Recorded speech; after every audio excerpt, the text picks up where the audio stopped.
Hello, everybody. Thank you for coming on to our webinar today. My name is Tim McCormick, and I'm joined today by Rhoda Flum. Rhoda Flum, my chief of everything. We have an interesting interview for you today. I hope. I'm looking forward to it. It's another SBA interview. And today we're going to be talking about specifically how disasters affect the traditional SBA loan process. We've talked a lot about disaster loans, but there's plenty of people who were in the process of getting a 7A or 504 loan when the disaster hit, or maybe they weren't affected by the disaster and they're still interested in just getting a traditional loan. That's what we're going to be talking about today, what that process is, how it's the same, how it's different. First of all, though, if you like what we do here at Finance Agents, would you please go onto our YouTube page and share it. youtube.com/finance agents. We appreciate any referrals that you get. Feel free to subscribe so you get notified of all our awesome content. And we appreciate everybody who does. We have new subscribers coming on every day. All right, so moving on, we have an amazing interview lined up for you. We are joined today by J.P. Prins. He's a VP of Business Development at Texas Capital Bank. Thank you for coming on today, JP. How you doing? I'm doing great. Thank you for having me. All right. It's our pleasure. We appreciate having you here. So how long have you been doing traditional SBA loans? I've been doing SBA lending for about 20 years. I started out in underwriting and eventually moved to sales probably about 8 years ago. Okay, 20 years. You think you're going to make a career out of it, or? Most likely, yes. All right, good. Well, excellent. Why don't you tell us a little bit about Texas Capital Bank for those who aren't familiar with your bank? Sure. Texas Capital Bank is about a $23 billion bank. We are based in Dallas, and we have offices in all the major metros in Texas, Dallas, of course, Fort Worth, Austin, San Antonio, and here in Houston. We actually just started our SBA department probably about the middle of last year. Oh, okay. Just a new thing for the bank, but something that the bank hadn't had before that they definitely want to grow. Okay, so you were working somewhere else before then doing SBA loans? Correct. Okay, did they bring you in to help launch the division, or were you part of the launch group? Exactly. That is correct, yes. Okay, great. Well, good. So how much SBA lending have you guys done in the last year? We've done about 40 million or so. Okay. And that is growing every day. We have been building up a very nice pipeline, and hopefully we can get up to about $65 million next year. Okay. Do you guys specialize in any particular industries or geographies? Well, we actually do 7A and 504 lending. We prefer Texas, of course, being our home base, but we will lend nationwide, and as long as the loan amount's above $750,000. We kind of want to make it worth it for us to go outside the state, so we do like the larger loans if we're going outside of Texas. Okay. So if you go outside of Texas, do you want it to be near a major metropolitan area, or is there no difference between rural or remote? Not necessarily. The deal needs to make sense. Anything that is an existing business with historical cash flow is always going to be easier. Startups are always going to be a little more difficult and require a little bit more money in normally. But we'll look at just about anything. I did a small gas station in a small town in New York. And we've done some business over in Louisiana. I'm looking at some deals over in Atlanta, one in California. So we will definitely go outside of Texas. That's not a problem for us. Great. Yeah, and gas stations aren't the easiest deals to do, so good work there. Well, we will do most business types. There's very few deals that we won't do. We're not doing hotel construction. How about an auto dealership? Auto dealership we will take a look at. One thing that we do that a lot of lenders won't do is we will do the business acquisitions and that goodwill lending all the way up to the $5 million 7A limit. Okay. Do you go to Puerto Rico or Alaska or Hawaii, or is that you really want to stay continental? Continental U.S., yes. Okay, great. How do you, if you're doing goodwill, that's sort of, how do you justify the goodwill in a business if you're going to get a loan on We it? always get a business valuation on the business. That's done by a certified person, has all the requirements that the SBA needs. We have a few people that we like to use, but we'll always get that business valuation to justify that. Okay. There's a lot of different ways to value a business. I mean, a lot, right? How do you Yes, guys, there are. what's the general, I mean, it's basically different for every industry, right? So you use, Exactly, and that's why we have a business valuation specialist, and we'll bounce ideas off him. Here's the type of business we're looking at, and it's selling for 4 times EBITDA. Is that normal for this type of industry?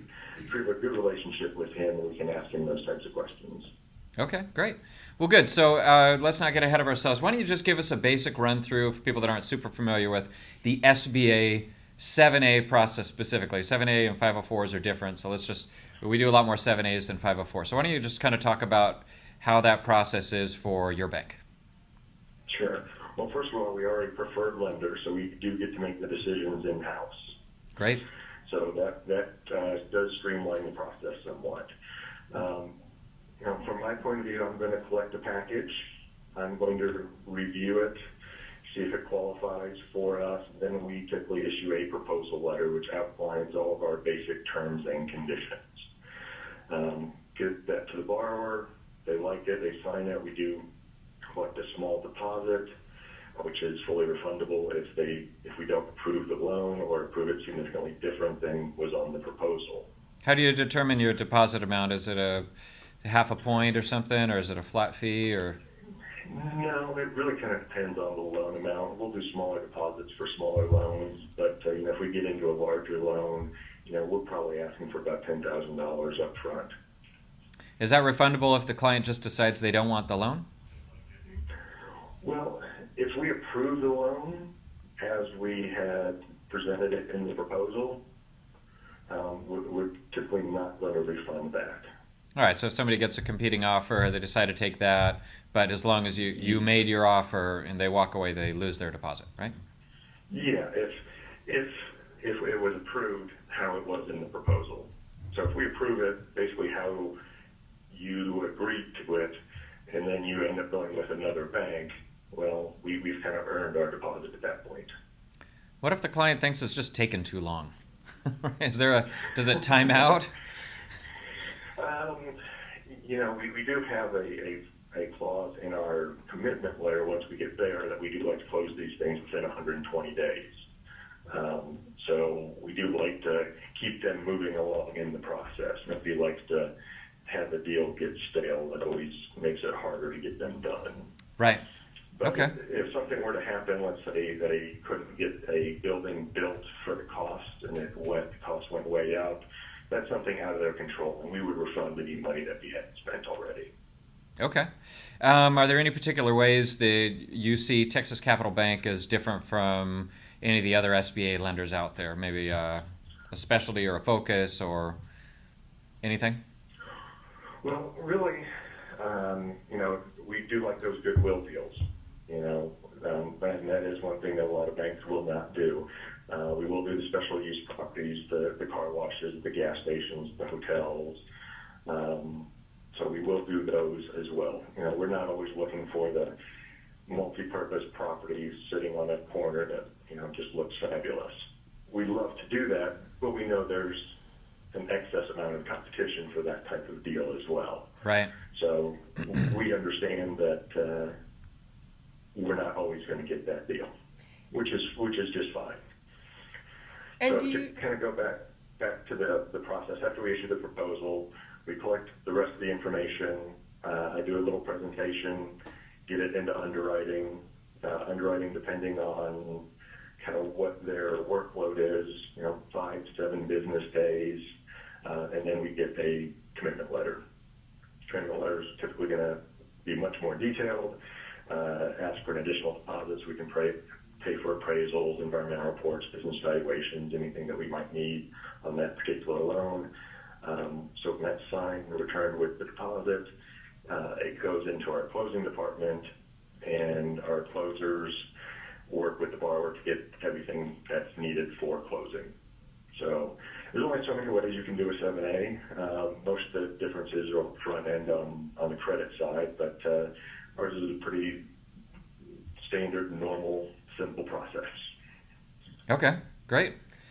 Are you doing just the minimum funding amount at 350, or will you do the express as well? We're actually trying to look at loans 500 and above. 500. So we're not okay. doing any express, and we're trying to keep all of our loan amounts above 500. Okay. Good. All right. So that's some good background information on your company and the 7A process. Why don't you have offices around Texas. So Yes. what has been the direct impact, maybe not even on lending, but just on your bank for Hurricane Harvey? Was there any damage to any of your locations or anything like that? Well, it's funny you should ask that. I am still working at home because one of our locations here in Houston, actually our main location in Houston, the basement was completely underwater. Oh no! And they're still working to get it habitable, and we're expecting that to happen, I believe, next week. But we did do things to help our customers. Let's see. I have a nice statement here from the bank. Let's see. In addition to providing access to needed banking services, Texas Capital has made significant contributions to help those impacted by Hurricane Harvey, including donating $100,000 and 30 volunteers to Houston Children's Charity, and an additional $25,000 to the American Red Cross, with which Texas Capital serves as a Ready 365 partner. Texas Capital also partnered with Trusted World and hosted a needs drive in their Austin, Fort Worth, and Dallas locations to provide immediate assistance to evacuees. We also deployed our mobile banking center to Houston to serve as a temporary branch to meet the immediate needs of our business and personal banking clients for those affected by the storm while the banking center was closed. Right. And also, in addition to that, the bank has now set up for employees a disaster fund. Oh, that's nice. They donated $50,000 to start the fund off. Other employees can contribute. So if someone is affected by not just Hurricane Harvey, but say another disaster, the employee can apply for a grant from that to help rebuild. That's great. That's nice. You guys are doing some good stuff. That's excellent. Definitely.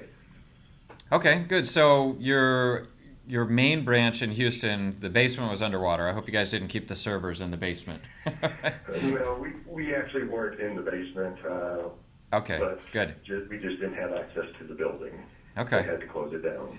So it's not flooded anymore, but it's getting repaired. They have to clean out and make sure there's not mold. All right. Exactly, and most of our bankers have relocated to our other two offices, and we actually opened a temporary office a very short distance from the office that was closed. Okay. Did you see that, I don't know if you're directly aware of this, but did you see customers making almost a run on the bank? I mean, obviously, you guys wouldn't run out of money or FDIC insured, but did you see people pulling money out like crazy? Is that one of the impacts? No, not at all. No? Okay. All right. Not at all. Okay, so you guys worked through I'm assuming you were closed some, but since you had other locations, you were more or less available. Just the one location was impacted, right? Exactly, and then we did get the mobile banking center down there to take care of customers while we set up a temporary location nearby. Okay. Did you have a lot of other banks? Did you have a lot of customers in Houston that you were personally working with on 7A loans, or were your customers fairly dispersed? I have a wide variety of places that I do business, but I did have one customer here in Houston that was affected. Unfortunately, he had opened his business about 10 days before the hurricane. Oh, wow. And had to close he did have a little bit of water, but not much. So they did some repairs and took him about an additional 10 days to get reopened. He's still within his interest-only period, so we're working with him, trying to get him some additional working capital. He's not actually making his payments on the loan yet, since he's kind of just coming out of that period. We still have the interim interest built into the loan. But if he needs it, we will work on a deferment or something like that, if it is needed. But Okay. he is back open though, so that's good. Well, good. And this would be when the business or flood insurance might be able to help him out on the 7A that's often required, or they don't use that for those payments?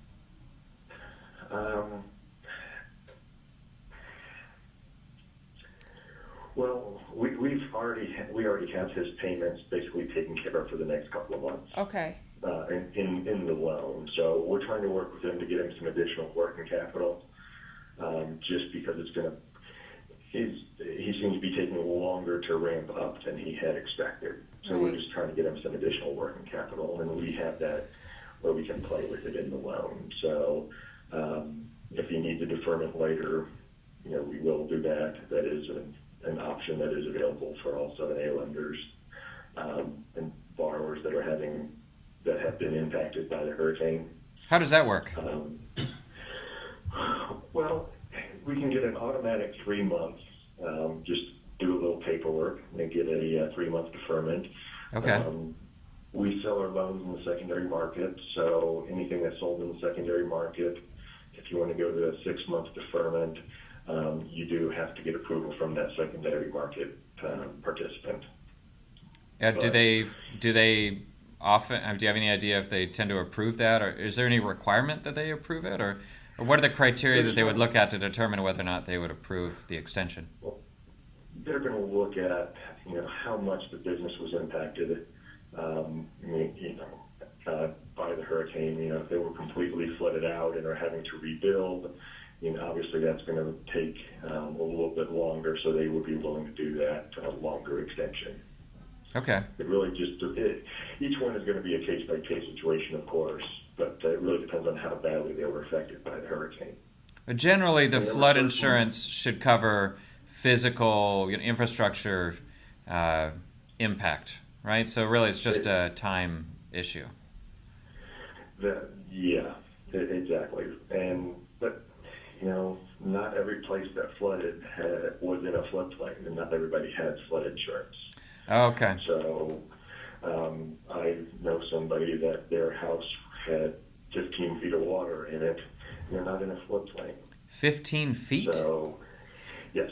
That would cover a lot of houses. That's horrible. Yes, and they didn't have flood insurance because it wasn't required. So, Wow. That's on the residential side, but there certain areas of Houston got hit much harder than others. And, most of the pictures that you see on the news are certain areas of Houston. There were many areas that were just fine, didn't have any problems. Myself, I never lost power. Wow. Or had any issues during the hurricane. Thank goodness.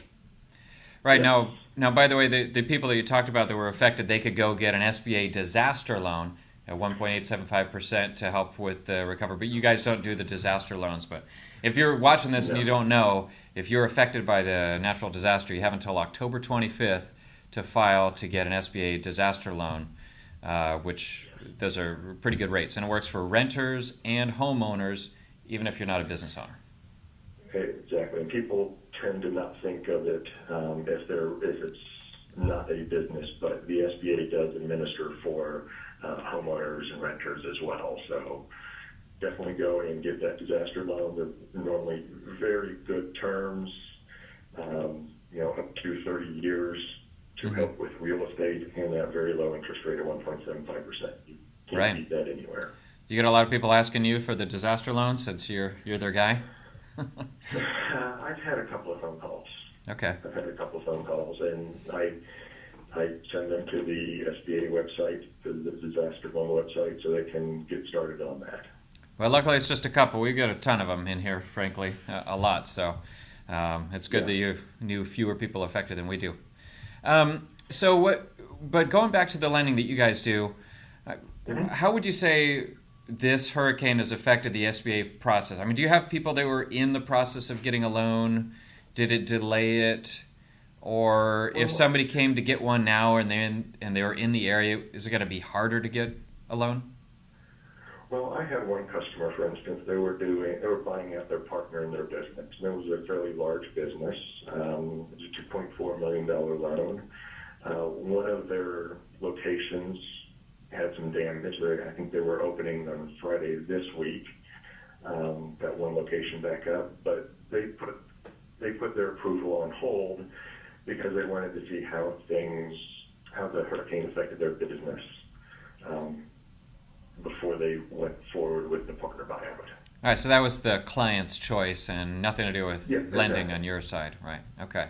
Exactly, and of course, the question always comes up now is, how did the business fare during the hurricane? Was there any flooding? So that does always come up with any sort of conversation these days.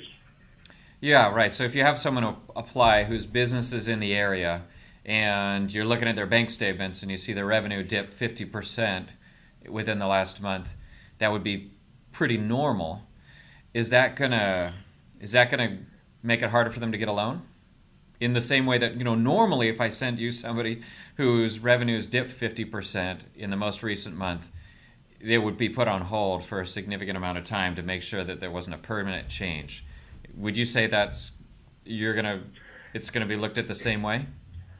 It would really depend on the type of business. A lot of things are getting back to normal here in Houston, but not every business is getting back to normal. I'm working with a client right now. He actually manufactures cabinets. And, home builders weren't building any new homes for a few weeks. So he had a large dip in his revenue during September after the hurricane. This month he expects actually to have a record month. Yeah, right. For He's sure. not only providing for the new homeowners, but he is providing some for the homeowners that were affected by the hurricane and are needing new cabinets now. Yeah, he's going to be busy for a long time.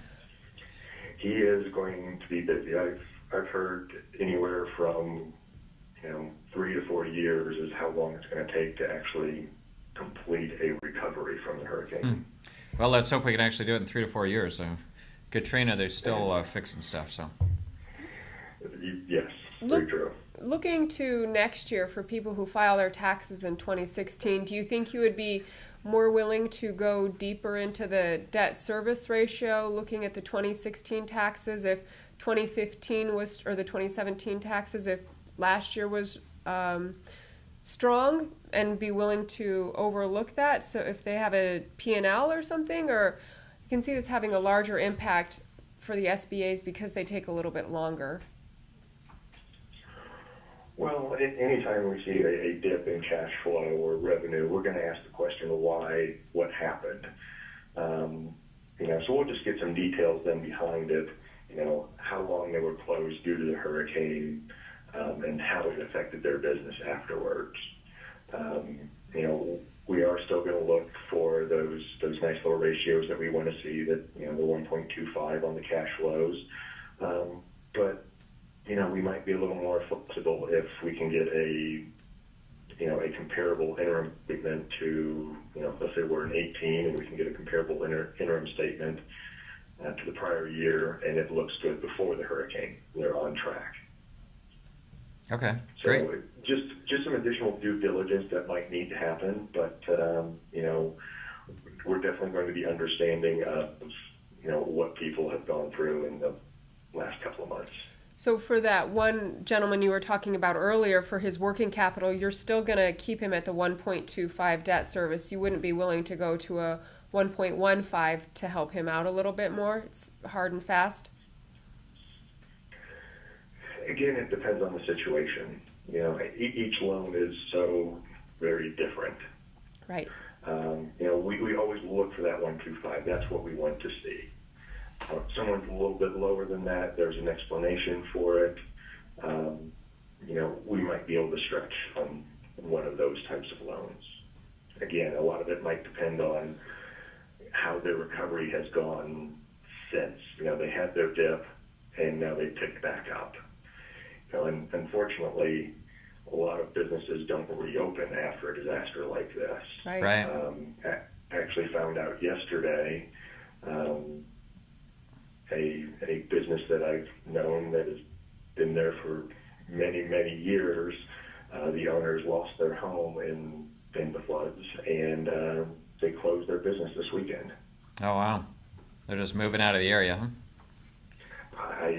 I don't know why they closed their business, but it's a decision that they made, and they announced to their employees on Saturday, and they are no longer open.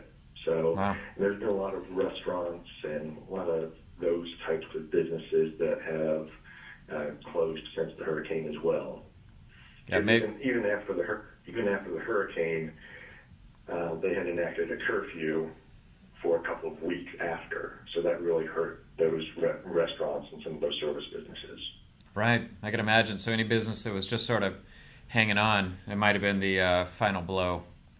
By the way, Exactly. if you're watching this, we do have chat open. So if you have questions that you want us to ask, I should announce that right in the beginning. Just go into the chat box, you type it in there, and we'll see it, and we can respond to you. Over there. There it is. Okay, so in general, you don't see these events causing much of a delay on lending, or you agree? I guess it really depends on what sort of impact happened to the applicant, right? Exactly. It's again, each individual loan is very different, but we're going to evaluate what happened, how they were affected on each individual loan. But there will be questions that we ask on every deal now. How were you affected by the hurricane? How many days were you closed? There's pretty much nothing happened here for a good 7 days. Right. Okay. So why did Texas Capital Bank decide to get into SBA lending? If you guys have, how long has the bank been around? The bank is actually, I believe it was formed in the late 90s, but it's grown very rapidly. In the last 5 years, it's gone from about $6 billion bank to about a $23 billion bank. That's all been organic growth, internal, no acquisitions. It's because Texas is growing. The Texas economy is going nuts. And this is kind of what the bank does. It identifies spaces that it's not in and that are profitable, which the SBA lending can be very profitable with the secondary market premiums. So, that they decided they wanted that non-interest income, and was very attractive to them. The bank also started a franchise finance unit recently as well, and they're focused on the large franchises. They'll do $30, $40 million franchise transactions. Okay, great. All right, so what are some of the stories you're hearing of your SBA clients that are in the affected area? I mean, you said that it sounded like you have one client who is in his grace period, so hopefully he won't even need an extension. That's good. What are some of the other things that you're hearing? Have you heard of clients that are affected? Well, I actually have one customer over in Beaumont. He owns a hotel, and he is actually full because of all the displaced people. So this is actually helping his business.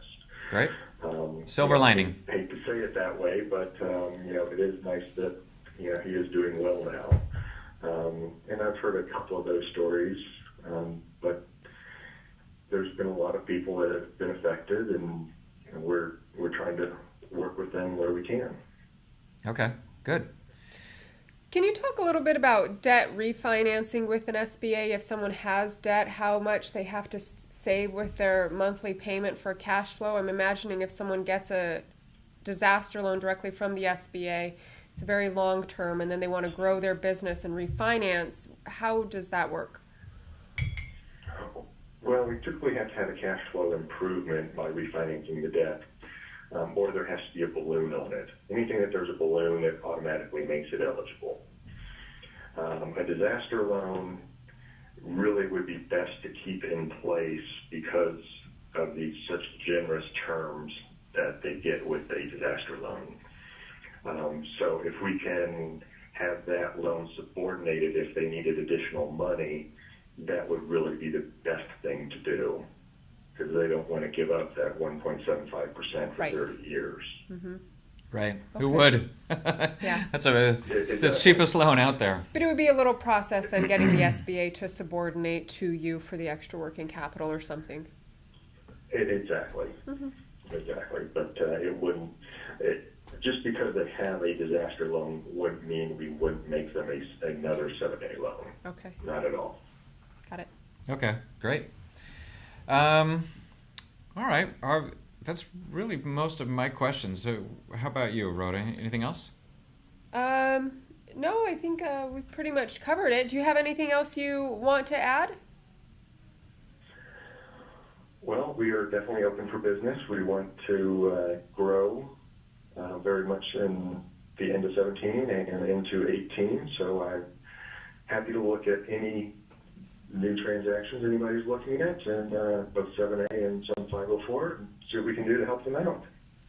Yeah, do you guys see increased insurance requirements in areas like Houston where people weren't in the floodplain, but now everywhere's a floodplain, apparently? Are you guys going to ask for more flood insurance where there wasn't before? Well, it's hard to ask for the flood insurance if they're not in a floodplain. But if someone has flooded before, we would probably ask for it. And I've heard that they might actually be redoing some of those floodplain maps as well. Right. Because even say last year, I knew someone, she was not in a floodplain, and we had horrible storms tax day last year, and she had 6 inches in her house, and she's not in a floodplain. Wow. So, Okay. Houston is kind of known for flooding, unfortunately. Right. We're very low, close to sea level, and we have all the bayous and streams here that overflow. So if you're looking at a business that has a real estate as part of the acquisition, would you guys ask for a new appraisal? Maybe you had appraisal a couple months ago. Would you ask for a new one? Would the appraisal even take into effect into account the flooding? I mean, is that a factor? I don't think we would ask for a new one at this point because really any changes to the market haven't really happened just yet. I mean, this is such a new event. It was so recent. So, I don't think we'd get a new one. Again, we would ask for that flood insurance if it had flooded. But I don't see us getting a new appraisal if we have one that's very recent. So when you go around town, does it look like things are back to normal or like it's a long ways off? And we talk about 3 to 4 years, but in general, what do you see? Well, again, it depends on which area you're in. The area near where I live, not a lot of damage, not a lot of issues. Things seem to be back to normal. I have a friend who's, he's west of town, and he just got back into his house last week and started tearing things up. Wow. And I heard that the county is now buying out a whole neighborhood because the whole neighborhood flooded. Wow. So they're buying out all the homes, and they're talking about probably up to 200 homes that they're going to eventually buy out. That they're not letting people start on the repairs because they might be buying them out. Right. Wow, that's interesting. Okay. It is an interesting time, but it really depends on where you're at in the city. Right. Yeah, especially for Houston where you don't really have those zoning laws, and then the city to go in and say no building here. It's unusual policy for Houston, isn't it? Well, there is no zoning in Houston, but I've read a few things that they don't think that that's really what affected this. I mean, Houston's very unique. You can have, a residential property or sitting right next to a commercial property, and that's not an unusual thing, kind of within the city center. But there's probably certain places out near the reservoirs that overflowed that probably never should have been built on to begin with. Mm-hmm. Right. Okay. All right. Good. Well, hey, JP, we really appreciate you coming on and answering our questions today, and we look forward to sending you plenty more clients for SBA loans. Hopefully, you guys can get 100% back into your headquarters as soon as possible, and everybody else gets a speedy recovery out of all the flood damage. So thanks for coming on. We appreciate it. Great. Thank you very much for your time. Thank you. Bet. Bye-bye.